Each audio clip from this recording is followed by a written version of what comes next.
Hello darlings, welcome back to my channel. I hope you're all alright.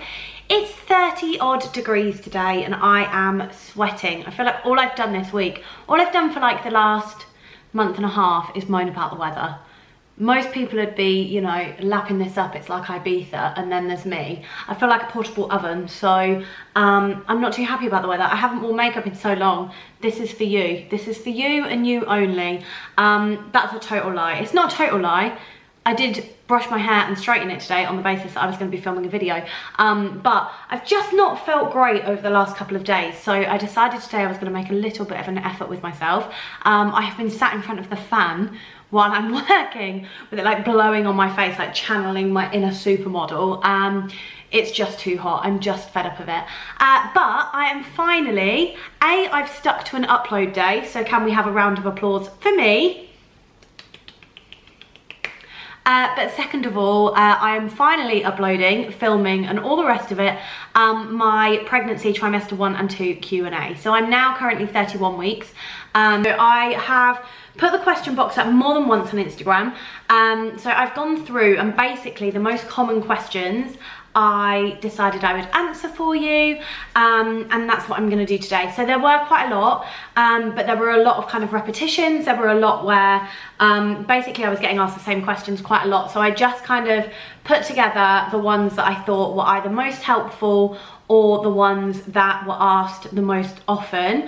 So I've put a little list together, so it won't be the longest video in the world. There are quite a lot of questions, but I will try and get through all of them. There are a lot, so I will try and get through as many as I can, and this will be your midweek video. Bruce once again has started drinking while I'm recording. He does this all the time, like he won't drink for ages, and as soon as I start recording he's like doing really loud dog licks that you definitely needed to see me impersonate. He's a thirsty boy. Anybody would think I dehydrate him. That water bowl's always full, just FYI. Just feel like everybody needs to know that I don't, you know, deprive my dog of water. So, this question I do get asked an awful lot, both when I do like IVF questions and pregnancy questions. But what were your first symptoms? Did you have any during the 2-week wait? So during the 2-week wait, I think I answered this when I did an IVF Q&A when I first announced that I was pregnant. So ages ago, but I haven't uploaded that much, so it should be quite easy to find. During the 2-week wait, I never really put them down as symptoms because you're on artificial progesterone, you're taking that, they mimic an awful lot of the symptoms, and therefore, if I'm really honest, I don't believe that any of them are pregnancy symptoms at all. I think most people obviously haven't even tested, most people haven't even missed their period at the point that we're on the progesterone going through the 2-week wait. So for me it means absolutely diddly squat, so I don't really pay any attention to those whatsoever. Obviously you do, and you analyse and all the rest of it. I was very tired, I was very emotional, but I really do believe that that was the progesterone and the progesterone only. For the first kind of 8 weeks, 9 weeks from memory, I didn't really have any symptoms whatsoever. I was tired, but that was kind of it really. From about 9 weeks, I was sick every single day. I literally, like clockwork, between 8:30 and 8:45 every morning I was sick. I felt really sick. I lost my appetite completely. Like I could only eat beige food. I was living on like mashed potato and literally just beige food. I didn't want anything else. I didn't want anything of substance. I completely went off egg. That is still prevalent now. I still cannot stand egg. And yeah, I kind of got a bit of everything. Like I think if you were to look at a standard list of pregnancy symptoms, I did quite literally get bits of all of it. I was getting the backache, my boobs were hurting. My boobs really grew in that first trimester. I went up 2 cup sizes, just really, really suddenly. Like I say, I was being sick, I was tired. I'm trying to think now, like what pregnancy symptoms I actually had, and my sense of smell was off the charts. Like that was ridiculous. There were things that I could smell that were just crazy, like absolutely crazy. So I'd gone around somebody's house, for example, who smokes in the house, not when we are there, but I had gone into the house. Nobody had smoked while I was there. I was literally there maybe 2 minutes, like literally popped in and went. And it was all I could smell on me. And it was just horrible. I hated it. But it was things like that where my sense of smell, I could smell so much. And that was quite a big thing for me. That was something, I think that was one of my first symptoms, if you like. But yeah, I kind of had a bit of everything. I'm trying to think now. Let me get up a list of early pregnancy symptoms and see what I had. Yeah, here you go. So obviously the missed period. Tender swollen breasts, yep. Sickness with or without vomiting, yeah. Increased urination, yeah. Fatigue, yeah. Moodiness, yeah. I cried at everything. Bloating massively. I was like 7 weeks and I was like, I have a bump. I didn't have a bump. It was definitely all bloat. Cramping, yes. Like I was constantly getting cramping through the first trimester. I still get cramping now. Like that doesn't go away. It's just kind of less period, like I think. Constipation, I don't really remember there. Food aversions, yes. Nasal congestion, yes. That is something that also I've had like the whole way through pregnancy. I just feel like I have a cold quite a lot. So yeah, I did have an awful lot, but my main one was the sickness every day and how quickly my boobs grew. The next question, so I'd obviously spoken quite a lot on Instagram about the fact that I was being sick. So the next question was, when did your sickness stop? It stopped at about 17 weeks. I was furious that I went into the second trimester and I was still being sick all the time. I tried so much to stop being sick and just nothing was helping. It was so frustrating. But yeah, every morning I was sick like clockwork. We would get up and Marco would make me food like immediately, so I at least had a settled stomach. But yeah, every single day without fail, until about 17 weeks. I think the 17th week, if you like, so like between, I would say 15 and 17 weeks, it eased off and it kind of went into every other day, and then it kind of went to feeling sick but not actually being sick. And then yeah, I think it was pretty much like 17 weeks bang on, and that was the last time I was sick, and then I just wasn't sick again. So yeah, so for me it was about 8 weeks all in all, from like I say, 9 weeks pregnant through to about 17 weeks. How do you deal with pregnancy anxiety? So I didn't deal with it very well at all. Like the first 9 weeks, I was horrific. So I feel like I repeat myself a lot with this, but obviously we'd opened Marco's salon 2 days after we found out. That was the opening day, and I had gone from having him at home all the time to us being literally in each other's pockets 24 hours a day, to being on my own from like 9 o'clock in the morning through to like sometimes 8 o'clock at night. He was so busy, and obviously at this point it was either you make it or it fails.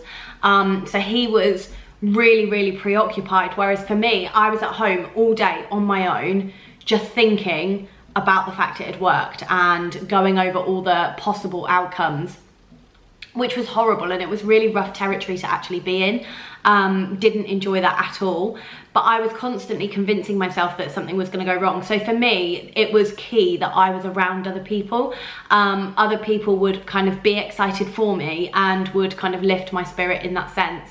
I actually remember one Saturday, I think I must have been about 7-8 weeks pregnant, and Marco had gone to work, and I had fully convinced myself that my baby had died. And it's so morbid, but I was just sat there and I was like completely and utterly convinced. And I spent all day crying, and then at about 2 o'clock my friend texted me and she was like, what are you doing? And I was like, I need you to come round, like please come round. And she did, and it made such a difference. And I relaxed then, and I started to kind of understand that, you know, it was just my mind playing tricks on me. And of course at that point you know nothing, but we literally had a scan. So we had a scan at like 6 weeks, 7 weeks, and then another at 9.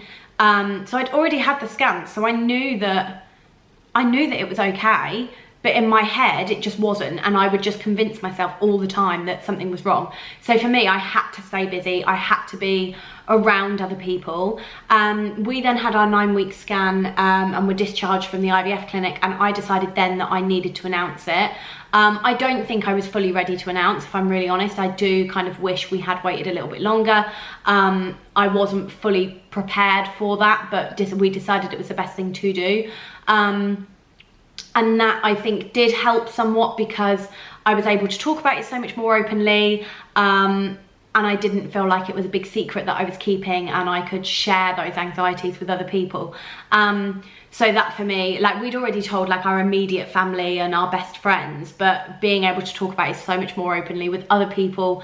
There were people that, you know, that follow me on Instagram that I know in real life that are at a similar stage to me, who were perhaps a couple of weeks behind me and were still in that early stage where they hadn't announced to anyone, but the fact that I announced meant that they felt comfortable telling me that they were pregnant too. And it kind of gave me those people to talk to and be a bit like, do you feel like this too? And have you got this? And even people that hadn't been through IVF, I just found it really comforting speaking to other people that were pregnant. And if I'm really honest, I actually feel really sorry for people who have fallen pregnant naturally, not in the sense that they fell pregnant naturally because, oh my God, I wish I was them. But in the sense that most people don't have scans until they're like 12 weeks and all the rest of it. I'd had 3 in those 12 weeks. So I was almost in a much more fortunate position than them going into that 12-week scan. I didn't have that same anxiety. So it was definitely swings and roundabouts, but for me, the key was staying busy and being around people and talking to people, because as soon as I verbalized it, and as soon as I'd say that, and as soon as I'd say how I felt, I'd kind of lifted it. Like, you know, a problem shared is a problem halved, or whatever the saying is. But for me, that was absolutely key. Which has been your favourite trimester so far? So on the basis that this is obviously a first and second trimester Q&A, like it's just, you know, the pregnancy so far. Obviously now I am in the 3rd trimester, I'm kind of 3 weeks into that. But the 2nd trimester by far. The 1st trimester I was so anxious, I was sick all the time, I wasn't feeling great, I was tired. The 2nd trimester, although yes, okay, the first 5 weeks I was still getting all the 1st trimester symptoms and I was still being sick. My bump started to grow, I got those first feelings, you know, you get the movement, you see your body change so much more, and whilst it's really gradual, when you look at photos of like week 13 compared with week 28, it's amazing how much your body goes through. You know, we started buying things, we started making real prep, and like I say, you get the movements, all of that. So for me, the 2nd trimester really is like the golden trimester. I have loved it so much, I can't tell you. I really enjoy being pregnant and I am going to miss it so much. The 3rd trimester I'll talk about on another day. We'll do like another Q&A for the 3rd trimester if you like, but I just feel like out of the 1st and 2nd, no question, and I think anyone who prefers the 1st trimester to the 2nd, unless obviously they've had complications in the 2nd and things like that, I just do not understand why anybody would enjoy that 1st trimester.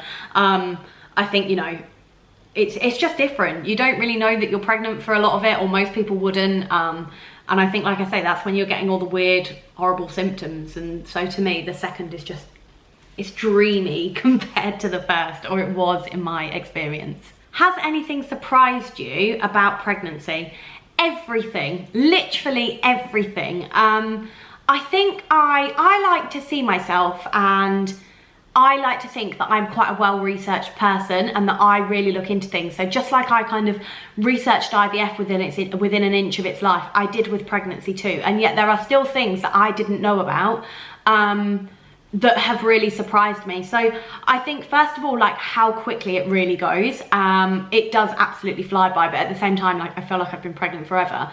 But things like, you know, that the cramping continues and how that round ligament pain really feels, and how it isn't, I don't know, like the way it feels is completely different to how you imagine it. And even with the movement, like it's completely different to what you would imagine in your head, I think. And it's very strange. I'm quite surprised at the way that the NHS do things, in the sense that if you're not consultant led, you have your scan at like 12 weeks and 20 weeks and then that's it. Like it baffles me that there's nothing more than that. But in terms of like physical things to do with pregnancy, I think I was very surprised in the 2nd trimester that although my boobs like stopped aching and perhaps haven't grown as much since since the first trimester, that you still almost get like a stabbing pain, and it literally feels, the only way I can describe it is that every now and again you get like, it almost feels like a little burst of needles just going, nah, just in your boob. And it's just like the vessel's preparing for the milk and all the rest of it. So I was very surprised at that. And talking about milk, I was really surprised at how early your colostrum can start and how early your boobs can start leaking. So it's completely normal as far as I'm concerned. If you get to the end of your pregnancy and you haven't been able to harvest any colostrum, you haven't had any colostrum come in, your boobs haven't leaked at all. Like, as far as I'm aware, that's not unusual. They tell you to like start harvesting it, I think it's around 36, 37 weeks. But I actually started leaking at 20 weeks, which was just so weird. So I turned 20 weeks on the Thursday, and on the Friday, we were sat watching Gogglebox, and I remember I got really, really hot. So I'd literally taken my top off, and I was just sat in my bra, and I had like a wet patch on my bra, and I was like, what the hell is this? And anyway, I had a look, and my boobs were like really leaking, and I was like, oh my God. And if I like squeezed it a bit more, it'd come out, and I was like, oh my God, what is this yellow substance that I am seeing? I went to school with a girl who's now a student midwife, and we're still in contact. So I messaged her, and I was like, is this normal? Like, why am I leaking? And she was like, it's great. Like, this is really good. Like, well done. Like, it's happened. So yeah, it's quite normal for it to come in that early, and I had no idea about that. So that surprised me. Obviously I've not harvested any yet, but yeah, I hope to, and I hope that I can get a decent amount. I don't get much of it. It is literally like little dribbles here and there, but most days now I find that I have got a little bit in my bra. So I'm hoping that that's a good sign, and that means I'm gonna get a fair amount of colostrum, but I don't know. We will see. It is what it is either way. Other things that have surprised me, I mean, how much things are, like when you start looking at baby things and furniture and prams and things like that, it baffles me. Like, I cannot believe how expensive everything is. Hemorrhoids, I don't know whether or not I might cut that out, but I wasn't aware that that was very common. Not very fun, but yeah, so that's fun. Also, little side advice, loads of people said to me, so I was given by a friend, I was given spritz for bits, and I was also gifted some by my expert midwife. That loads of people said to me, oh, you know, you'll literally use it a couple of times after birth, like it's a massive bottle. Huns, if you get hemorrhoids, I tell you, spritz for bits, bloody brilliant. So I think it's worth stocking up on earlier rather than later, to be honest. Can't believe I'm sat here talking about this. Probably gonna cut all this out. So yeah, there's been a lot. I think there's, you know, different things that happen that not everybody gets, that some people get. And yeah, it's just interesting. But yeah, a lot of pregnancy has surprised me. Stretch marks as well. So I always expected to get stretch marks. I was very well in my head prepared for getting them on my stomach, and I was very much like, if I end up with a stripy tummy, that's fine. Like, they're tiger stripes, they're my marks showing that I grew this baby and all the rest of it. I haven't got a single one on my stomach, but my God, I have got them everywhere else. So I've started getting like, first of all, I got them like underneath my boobs, and that was quite early on, and I expected that because they grew so quickly, and like I say, I went up 2 cup sizes, so I'd have been really, really surprised if I didn't. I still found it difficult to see, like I still think it took a bit of getting used to, but also I've had them on my thighs, I've got them on my bum, they are all over my bum, and yeah, I'm just like, how have I got them everywhere else except my stomach? So we'll see. But yeah, that's what surprised me about pregnancy. Have you done any antenatal classes? Yes, so I have done, at the moment, I've only done 3 ones at the minute, but I did with the Baby Academy, I did their baby care course. I literally Googled how to dress a baby because I have no idea. So that was really good. It literally covered the basics on how to bath a baby, like really, really simple things, but things that I was like, oh my God, I've not even thought of. So I did that, that was absolutely fantastic. I did their breastfeeding one, and I also did a Blossom antenatal breastfeeding course. So they are all free, and then I have got the paid all-day antenatal class in a couple of weeks that I'm doing on a Saturday, and that is also with baby care. So yeah, I have done a few. I've not done loads, and then I've also done hypnobirthing, or we're in the process of doing that. We're about halfway through now. But yeah, we've done a few. When did you start buying things for baby? So we bought our first things at 12 weeks. Other people bought us things earlier than 12 weeks. But for us, 12 weeks, we literally 12 weeks on the dot, we decided to go out and buy some little clothes. And we went out, we decided we were gonna go spend £100 and we were just gonna buy what we could with that money. And we just got some little clothes. And for us, it was just really important that we did that, just to kind of bash that barrier of anxiety and just be like, this is happening, let's do it, let's try and make this feel more real, let's try and get it to sink in. So we did, and we had a great day, and it was really lovely, and yeah, it started an obsession, to be honest. Next question. Have you had any cravings? Yes and no. So I haven't had like a specific craving that has lasted throughout the whole pregnancy, other than my trusty Diet Coke. I have to have a Diet Coke every day.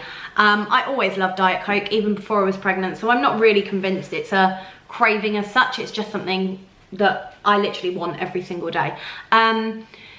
In terms of actual cravings, I don't really think, yeah, like I say, I haven't had anything that has been really consistent, but I do find that I have the odd thing every now and again where I really, really want it and I have to have it then, and then that's it. I don't ever want it again.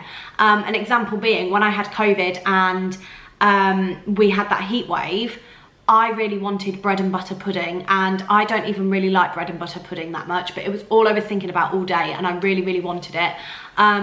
So Marco went and bought me a massive bread and butter pudding, and I literally had one bit of it, loved it, and then the next day, it's been in the freezer ever since. I think it's still sat in the freezer because I've just not wanted it since. But like I say, on that day I really wanted it. Sweet stuff, I think I have been craving. Like, I do really like chocolate, but nothing has changed there. I've always really liked chocolate, but I do find that when I want things, I want them very quickly and I want them there and then. The other day I really wanted a Frankie and Benny's. I don't even like Frankie and Benny's, but I really wanted to go to Frankie and Benny's and just have some like rubbish grub. So I did, and it hit the spot. And then yeah, there's not really prawn cocktail crisps, I think, quite early on, but not really. More often than not, it has just been really kind of sweet stuff or fresh stuff. Like at the minute, I'm really enjoying fresh fruit. Like yesterday I ate a whole mango and half a honeydew melon, an orange. What else did I have? I feel like I had something else too. Oh, and some cucumber. Like, I just love cold fruit at the minute. So yeah, at the minute I really want fresh things, but nothing major. I'm not like wanting to eat grit or chewing sponges or anything like that. I'd like to. I'd like to have a strange craving. Ideally something that doesn't mean that, you know, my levels are all off for something. You know, I've already got low iron levels, so I'm already on tablets for those. But yeah, I'm a bit disappointed that I haven't had any really weird and wacky cravings, to be honest. That was something I was really looking forward to. When did you start to get a bump?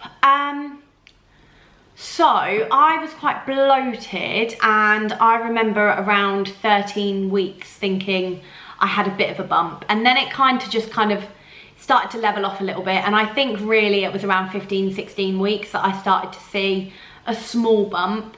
And then yeah, I do think my bump got quite big quite quickly. I always felt that it was quite prominent, but I'd always had a bit of a belly anyway. Like, I've never had the flattest of bellies, so I think some of that, you know, I think there was bump, but there was definitely just my normal belly there, which maybe made it look a little bit bigger, whereas I think it was kind of around 22 weeks where it was really a bump, and then yeah, and from there on it has just got bigger and bigger and bigger, and towards the end of my second trimester I was very surprised at how big it was, but it seems normal. I have growth scans and they're not concerned about the size of baby at the moment, so yeah, everything has been fine really. And I think yeah, so around 15-16 weeks I think I started to see an actual bump rather than just bloat and normal belly. When did you start feeling movement? So movement for me, or what I think was movement, was around 18-19 weeks. Marco actually managed to feel it. I think it was 19 weeks, like 19 plus 4 or something like that, when Marco managed to feel just a tiny little kick. Yeah, I think it was, because I also managed to get it on video, and I don't think that was much further. I think that was literally about 20 weeks.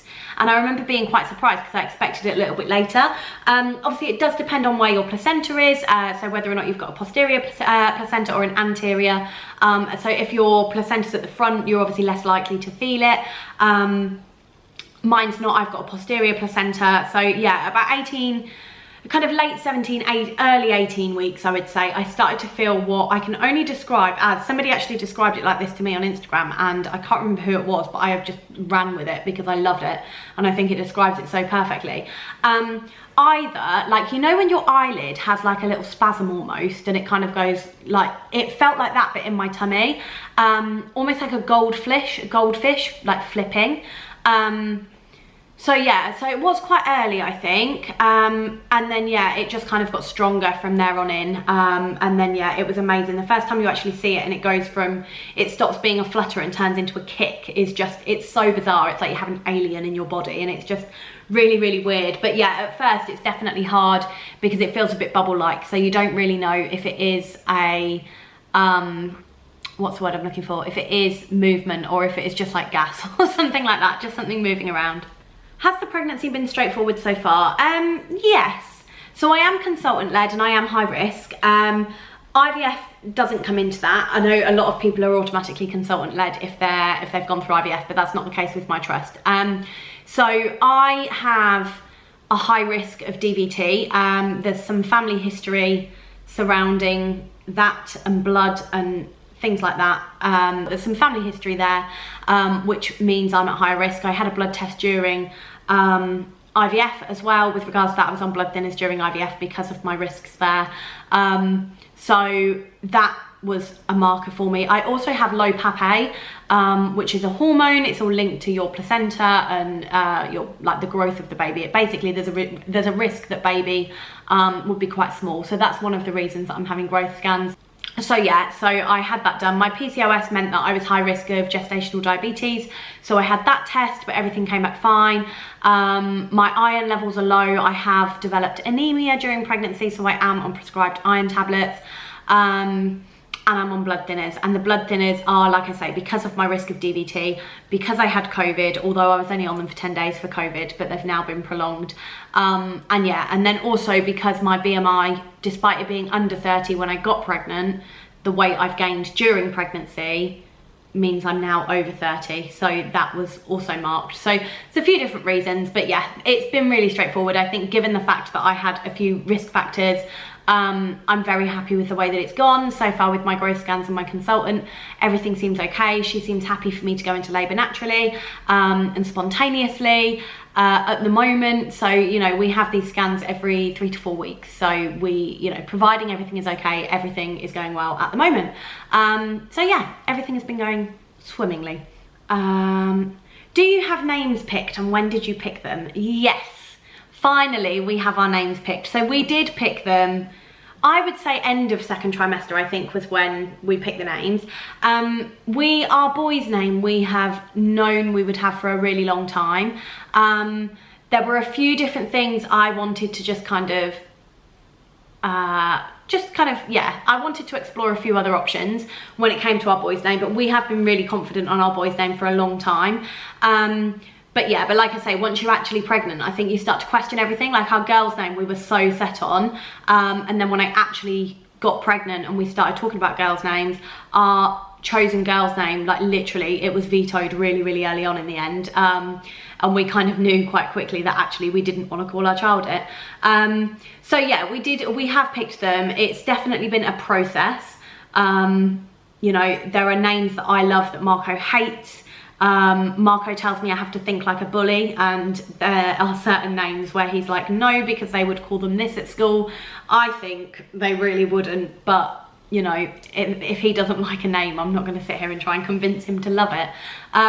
So yeah, I think about the end of the second trimester, we did settle on them. We went through quite a lot, but we always kind of came back to the same ones. And like I say, the boy's name is very special to us and very, very set in stone. And yeah, the girl's name was something completely different that we had never really thought of before. But yeah, they were just different to anything that we'd spoken about before. Like, it's different to the names that we'd already chosen. So yeah, it just felt right, and I think you just kind of know when you found that name. We have got a couple of backups for, you know, if when they're born they really don't look like it, but we're fairly certain. Do you have a birth plan yet? Yes. So at my 25-week midwife appointment, I think it was 25 weeks, we started talking about my preferences. So I'm not calling it a birth plan because I'm very aware of the fact that things can go wrong. I am such a control freak. I feel like this is something where I need to kind of relinquish control somewhat. So I'm calling them preferences rather than getting completely hung up on what I want. In an ideal world, I do want to be able to have a spontaneous birth. I do want a water birth. I do have to be on the consultant-led unit. That is kind of no if, buts or maybes. That is something that my consultant is really has really said that, you know, that is the only thing that she's not giving me a choice about at the minute. So that's, you know, that's fine, whatever. I wanted to be in hospital anyway. I didn't want to give birth at home. That was never something I wanted to consider.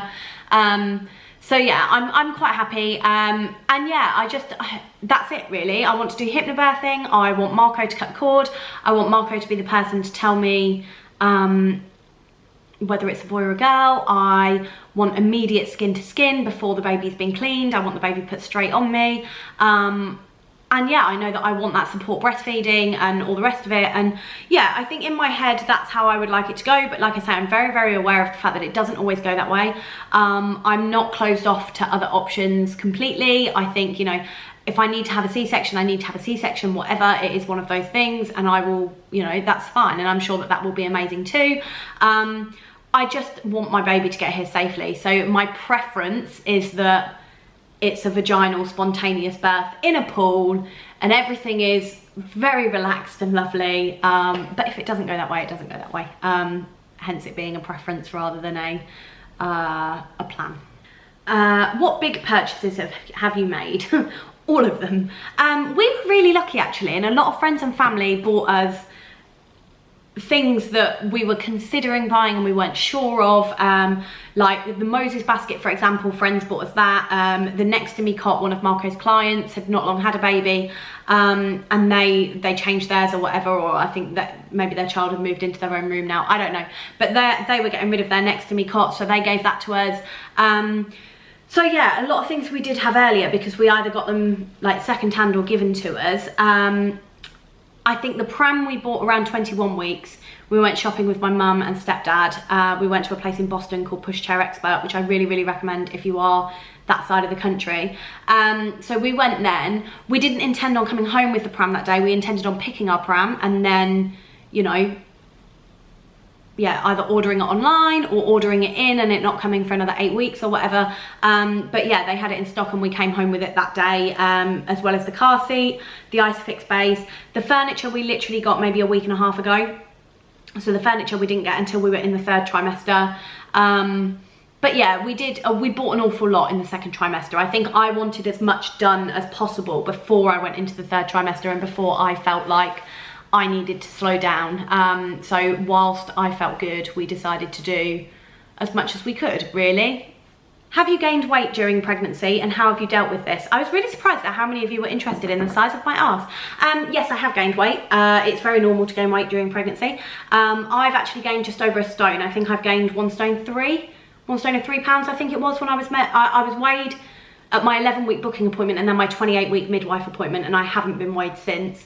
And yeah, she was really happy with my weight gain. She said I was, you know, gaining it at a very, very normal rate. They wouldn't expect anything more or less. Obviously some of that will be baby, some of that's the placenta, the amniotic fluid. I don't know how much I've actually gained in terms of just me, in terms of like fat.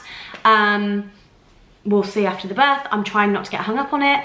I knew I was going to put it on at the beginning. I was a little bit anxious about it. I wasn't in the best place anyway in terms of how I looked. And so there are times where I will, especially now that like my legs are swelling and things like that, but that's more 3rd trimester. but I don't know, I was really anxious to begin with about how I was going to look, and I was worried I was going to hate how I looked pregnant, but actually it was the complete opposite. So I don't really feel like I've had to deal with anything. I'm not putting pressure on myself to lose it after I've had the baby. I want to get back into being active. I want to start my rebounding again. I'm sure I'll be going on plenty of walks and this, that and the other. So I want to be active again, and I would like to get back to a point that I am happy with, just based on how I feel about myself. You know, I don't want to have to buy loads of new clothes, really, so I'd like to get back into at least the clothes I was in before I was pregnant. But yeah, I'm not putting any pressure on myself. I don't really care that much. I knew I was going to put on weight, so it is what it is. I think it's definitely been a process seeing my body change and knowing that I am actively putting on weight, and it was the first time ever where I was told that, you know, I'd gained a stone, and I was not like, oh my god, like, it is what it is, that's what I'm meant to do, so it's fine. Like, yeah, I think it's difficult understanding that you need to put it on, and that it's okay to put it on, and that they want you to put it on for like the first time ever. So yeah, it's definitely interesting, but yeah, I have gained weight, and I very much expected to.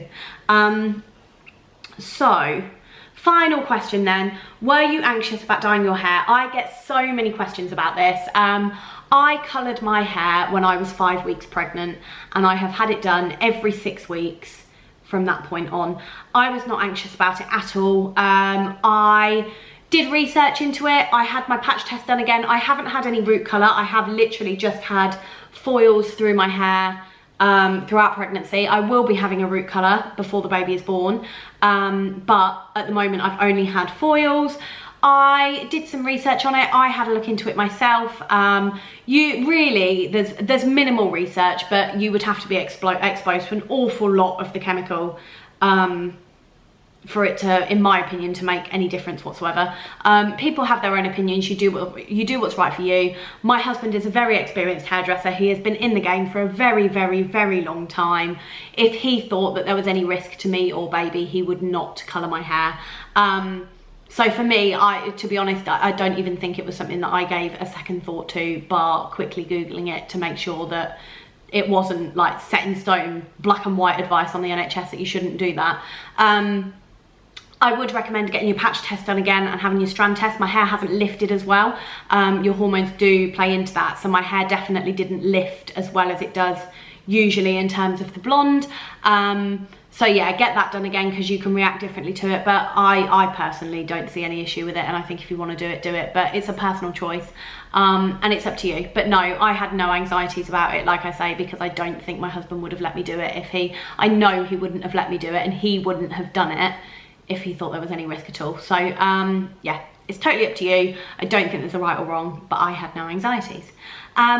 So that is the end of this video. I hope you've enjoyed it. I hope I have answered your questions. I will probably, let me know in the description, no, don't let me know in the description box, you don't have access to that. Let me know in the comments if you would like me to do another Q&A, like at the end of pregnancy, that kind of covers all of it, that covers the 3rd trimester, whatever.